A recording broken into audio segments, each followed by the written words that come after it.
Good morning. Welcome to Real Talk with Lisa Wilson, Tiffany Cofield, where we speak fluent sarcasm. I may have a little bit more of that today. I think after the long weekend and a little too much sun, maybe I've got a little extra snarky in me. Been a little saucy. A little saucy. So if you looked at our Facebook post this morning, we were delayed with our market numbers. Typically we put them out on Monday, but it was a holiday. We decided to take it off and enjoy. But you'll notice that the market numbers were a little bit different. We went in and we separated resale versus new construction because new construction really does skew the numbers when you're looking at statistics. So we broke it down a little bit for you. And that kind of spurs a conversation about which would you choose? Would you choose a resale home or would you choose new construction? And just for beginners, new construction is just that. It's a brand new home. Nobody else has ever lived in it. Brand spanking new. Built 2022, 2023 is what we're considering new construction. Resale is anything before that. Somebody else has owned it. Somebody else has lived in it. It's an older home. So let's talk pros and cons. What would you prefer? What's your gut tell you? A resale. A resale. Sure. For what reason? Character. Interesting. So, I made a list. I'm good with lists. So the pros and cons of choosing one or the other. So new construction, let's start there with the pros. You're the first owner. Major components have their original warranty. That's always a good thing. You know, you've got heat and air, you've got your stove, your refrigerator, all those things, and the builder's warranty on top of that.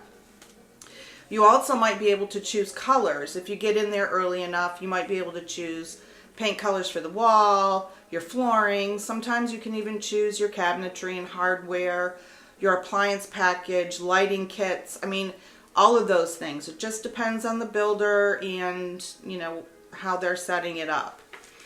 And you also get a sense of, whew, no issues, it's brand new. Keep that in the back of your mind. The cons of new construction, and of course this list is not all inclusive. There's a lot of other stuff too, but these are the first things that come to mind for me anyway. New construction, we often hear buyers say that the quality of some of the builders is a little sketchy. Not our circus, not our monkeys. You know, believe what you want to believe. We will still be there to hold your hand and protect you the whole way.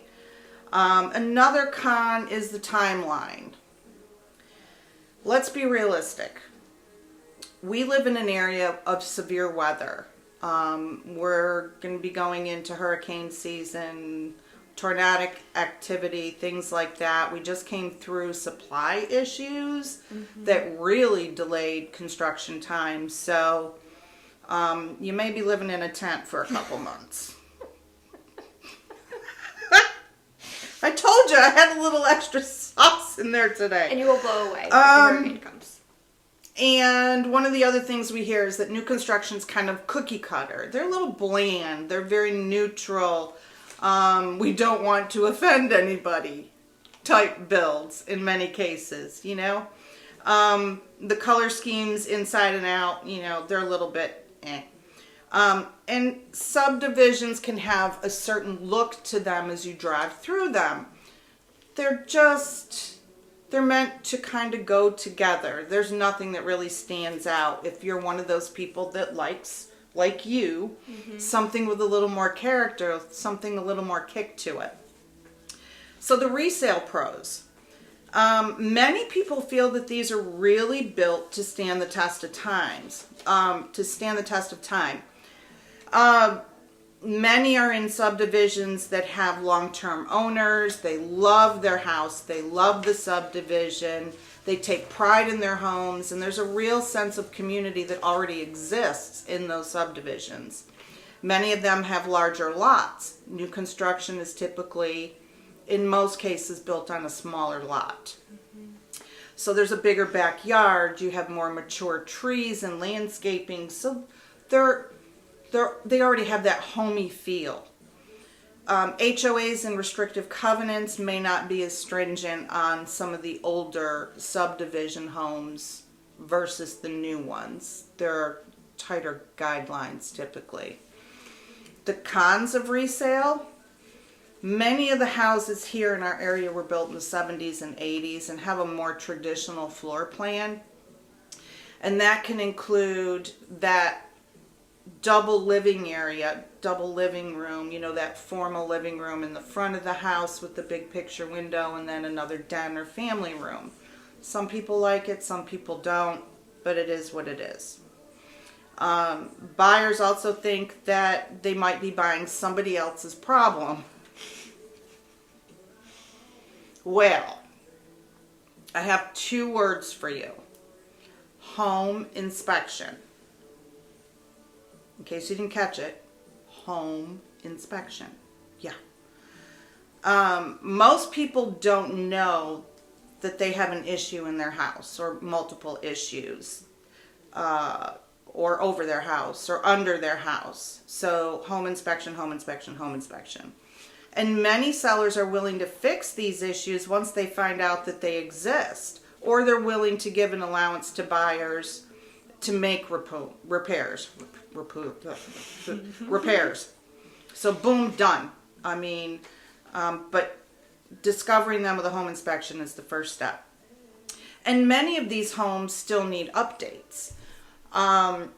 The sellers may have painted cabinets in the kitchen. They may have done minor bathroom repairs, minor kitchen updates. But, you have to decide whether you're willing to do further updates. Now, this morning's numbers, and yes, I use a lot of Post-it notes and paper clips and highlighters. I'm a baby boomer. In the last 3 months, there have been 134 new construction homes closed on, and 478 resale homes closed on. So you see that the trend is toward purchasing resale in our market, in our research area. But ultimately, the decision is yours. Remember, location should be number 1. That's the one thing that you can't change unless you want to pay to have a house moved somewhere. Sounds expensive. Yeah, it can be expensive. Square footage is complicated to add on to a house, but if you have money and resources, you can add on square footage. It's been done before, it will be done again. And most other things you can tweak to make them suit your family's needs. And then, folks, sometimes you just walk into a house and you just feel like you're home. Mm-hmm. There may be no rational explanation for it. You just feel like you're home. We bought a home like that. I say we bought a home because I walked in and I felt like I was home. So, a lot of times you have to make these lists, these pro and con lists, and that's what we're here for. Let us help you work through the pros and the cons, but don't forget to activate the logical part of your brain when you're making this decision. Don't take a week to think about it. Remember, we always say that if you want to sleep on it, you're probably not going to sleep in it. If you have more questions about resale or new construction properties, or just want help making those decisions, give us a call at 866-9-OFF-ROAD. We're here to help. And don't forget, beep at the Jeep.